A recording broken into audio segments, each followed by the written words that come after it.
let's talk about this issue. It is believed that landlords and tenants are not best of friends anywhere, but maybe the notion might change right now. We have a visionary and co-founder, ULDA Housing Cooperatives, Lagos and London, Gbola Oba, with us in the studio. Nice to see you this morning. Always a pleasure to be on your side. Great. Looking fabulous. Welcome.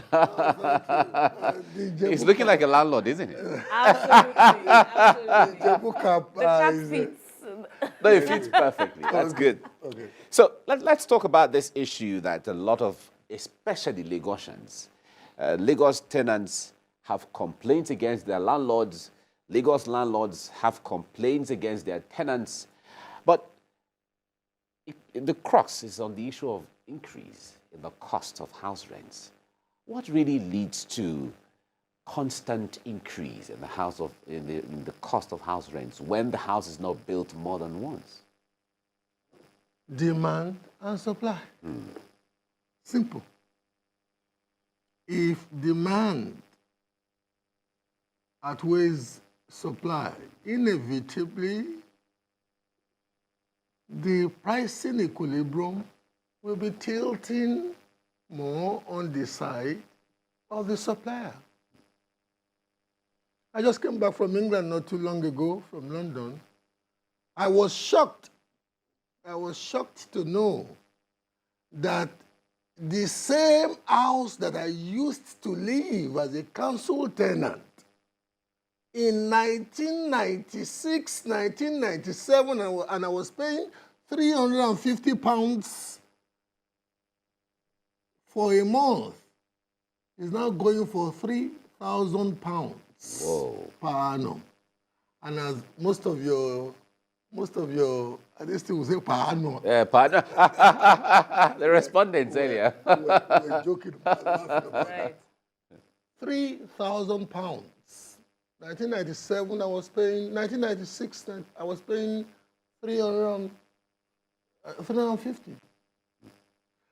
Look, the fact is that anywhere where you have demand surpassing supply, and look at the peculiar instances in Nigeria. The southeastern part of Nigeria, where you have a large percentage of entrepreneurs, used to be very peaceful. People could live in Onitsha, in Aba, in many of these places. In fact, they were not even living in those places. Those were centers of commerce, and people could even live in the suburbs Yes. and other. Transport themselves daily to those places. But the pronounced level of insecurity, I was actually being told yesterday of how the Onitsha pharmaceutical market has now gone into comatose, and many of the functionaries there, many of the operators there are now in Balogun. They are not poor. When they come into Lagos, many of them are coming with a very, very good pocket. And they are ready to rent anywhere that is quite logistically suitable for what they want to achieve. Forget about that. Even in the north, I was shocked that as a result of the security situation in the north, many northerners who had earlier migrated out of Lagos to Abuja, when the political capital moved from Lagos, many of them now are recalibrating and coming back to buy in Lagos. They may not be living in Lagos, but they buy in Lagos now. A controversy happened not too long ago, and they discovered that the two choices of tertiary institution that the young lady picked were Lagos. They are fantastic schools. Schools in southeast Nigeria now. Suka, what has happened to a brilliant young person? So we are sitting over a time bomb in major cities, especially in major cities of the southwest and Abuja, because the same inflow of people primarily choosing to live in safety, relative safety, driving them to places like Lagos, Abeokuta, and Abuja. You overlooked Abeokuta in your reportage. Places like Lagos, Abeokuta, Ibadan. It's also driving people to Abuja in the northern part of Nigeria. So rents are going skyward in those places. The fundamental question is, what are the authorities doing to incentivize and encourage social housing provision and affordable housing construction? Okay, let me put you on hold, Mr. Oba. In addition to that, that's a fine point, and you will definitely build up on that. But many people, many consumers, many tenants, many landowners, look at this terrain as largely ungoverned, despite the level of involvement of the government. In Lagos, for example, there's a tenancy law, and people have said in terms of enforcement, what's inroad has been achieved so far.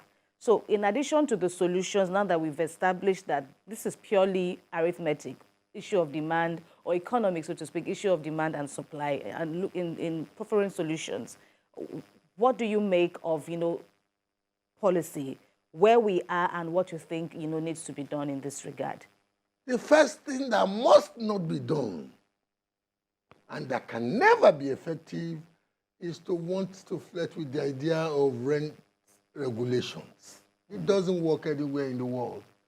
From Los Angeles to San Francisco, London to Berlin, Shanghai, I have studied it across the world because I'm an addicted student of social housing strategies.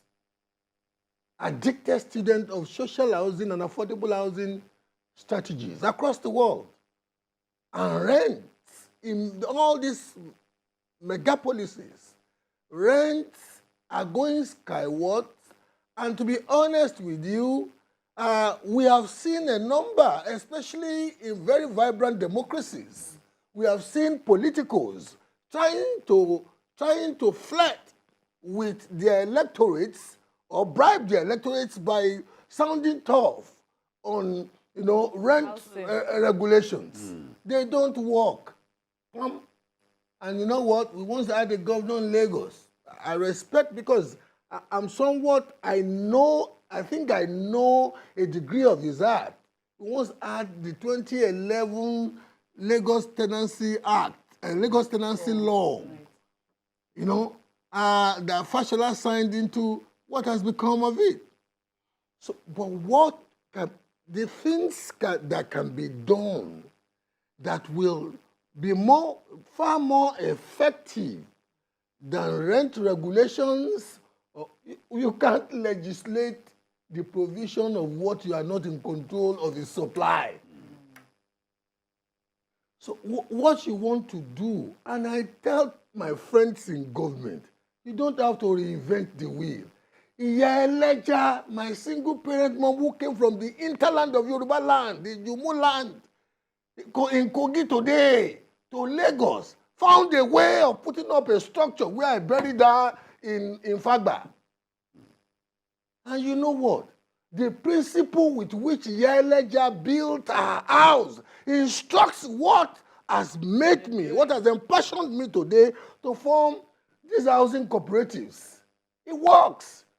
She would have ended up being shipped back to Ijumu land to bury if she had not built that property in Fagba. And how did she do it?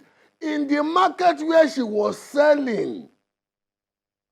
In the market where she was selling, new areas, imagined areas of Lagos, they would tell themselves, the day she bought, I was privy to it, the day she bought where she is now buried, she did not have a shishi to buy that. Some of her friends contributed, they borrowed her, and she paid back. Am I making a point? You see the power of Cooperatives. Corporation, and that was how she was putting a block on another block, a block on another block, And she solved a fundamental problem of humanity anywhere in the world. Collaboration matters. We must now have governments that will recognize the powers of such collaborations and incentivize such collaborations either through tax holidays for people who do it, either through development funding to partner with them. I'm not saying give them funds that will not be. Indeed, it can be a social investment that the government, with which the government can unshake the people. Those of you who work in TVC and you want to own your own property in the Greater Lagos area, outskirts of Lagos, Ekpe, going out of Ekpe in the direction of this thing, don't you see Unilag estates between Ekpe and Ijebu-Omu?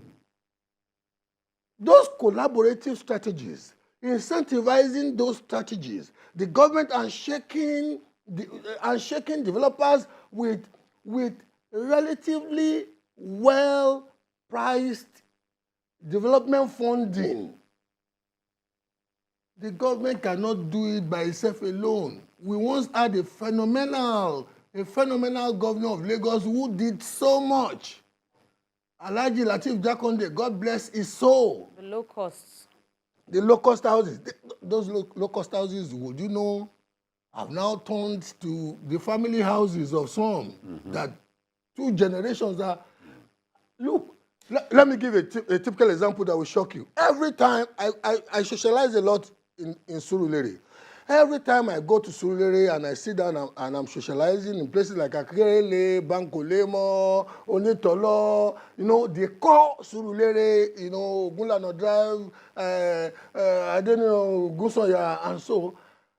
All those houses, with a good strategy from a visionary governor of Lagos State and shaking the present owners and engaging them in social housing funding partnership, and this is secured money that will even come back with profit for Lagos State, reasonable profit for Lagos State. Say single-digit interest rate, development funding, this, because as we speak now, Yaba, Ebutemeta, Surulere, parts of Igomu, Fadeyi, up to some parts of Old Mushi Pangrove Estate. The value of those lands, as we speak, relative to the properties on them, have been so undervalued. Oh, under. Oh, under. Undervalued. Wow. Because How most so? times now, let me shock you. Most times now, when you buy so-called houses in those areas, you are knocking them down because they won't give you the value at which you paid. Lagos in those places in development terminologies, Lagos in those places ought to be imploding up. And that speaks to even prosperity. Because when buildings such as in those locales go up, those are manifest consolidation of wealth. In fact, transgenerational wealth. And yet people are constrained. Many Lagosians. And I tell my friends who are politicals, like some of you know, my wife is a politician, and I tell them, you will beg for voters soon because those who are coming to Lagos to buy are people who cannot identify with you emotionally, ideologically, and in some sentiments that I don't want to be saying on national TV. Majority of those who share those sentiments with you are now living in Ijoko, and you are pushing them outward. Further, soon you will push them to the Republic of Benin, and they will not be able to vote for you because on voting day, there's no movement. But you said something earlier about, you brought up the example of Jakonde, the low-cost estates, and it just also brings Shagari up low-cost. Shagari low-cost. Yeah, but it then also resurrects the argument of how involved should government be in housing, for example, seen as it is a fundamental, because if you see the Jakonde estates of today now, in terms of management, how they look, the sorry states they are in, as against the estates that you know, the modern estates that we see, of course, being organized largely or being done largely by the private sector. If you could just spare some thoughts on that. The fact is that when Jakonde put up those structures, Jakonde was coming from the angle of provide it to relieve Lagosians of the unfortunate circumstance many have found themselves when it comes to accommodation. But when people moved into those houses, Jakonde basically just felt, you know, he had accomplished. The objective. Landowners now. But there is no way anywhere in the world where human beings are put into such developments and they just want to live by their own standard. I joke with my Surulere-born friends, Surulere-born and bred friends, that the first time I came to Surulere, and I mean the Gbola drive of this, as a youngster in the 70s, I had the dream of how an ideal human being should live. If you go to those places now, you see messed up, in fact, visually and psychologically abrasive sites. You see somebody putting up one kiosk here, somebody putting up that kiosk here, everything higgledy-piggledy, and this was areas where, this was an area where one would go and you'd be dreaming of getting your life bettered. I recollect somebody peddled the term "old money," Surulere, referring to Surulere as where the old money was. It used to be the lucky first one of the 70s. Now, when people come together such as that, there must be a form of management, basic ideals. All these estates that we are celebrating, what's the difference? The difference is that the developers have a minimum standard that you have signed, minimum standard of living that you have signed, not to abuse. You can't park your vehicle outside your fence. I live in an estate where, we own the property and yet we pay ₦500,000 every year like we are paying rent for basic common utilities. The lighting, the security, but I can wake up 3 a.m. and jog. Exactly. One of the places where we live. I can wake up 3 a.m. and say, oh, today I want to wake up early because I'm going out early. I want to start jogging at 3 a.m., finish by 4 a.m., come back to my this thing, wash up and go out. Yeah. When you leave people in such an environment and there is no coherent methodology of local governance that people will respect, somebody will remember that he or she has a cousin in Ayetorogbede or in this, and when you bring that cousin, the cousin will still want to be acting like he or she is coming from Ayetorogbede. It's a lot of difference. And when people squat people, and then even the squatters are squatting, so it can lead to all kinds of chaos and disorganization. Well, Mr. Alba, the point there is, I think we have to do a round 2 we should. of this discussion because we're just scratching the surface. There are so many other things that we would like to bring out here. If I live today with anything, I want to live with the fact that an average person watching us, if you think you will just win the lottery to build a house, you are a delusionist. Sure. You must be looking for strategies to unshake others who have similar challenges with a view to finding sustainable strategy. That's it. And the cooperative is another way to go. Thank you so much, Gbola, for coming on the program. Co-founder, ULDA Housing Cooperatives, Lagos and London. Thank you so much. Thank you very much. Thank you. Right. Now, this is where we draw the curtains of the program today and of the week, in fact. We have to let you know that the views and reaction of all our resource persons are their views and have no connection with TVC News. I can say that the weekend starts almost right now. On behalf of my colleague, Kemi Folade, have a great day. I am Mike Okwoche, and have a wonderful weekend.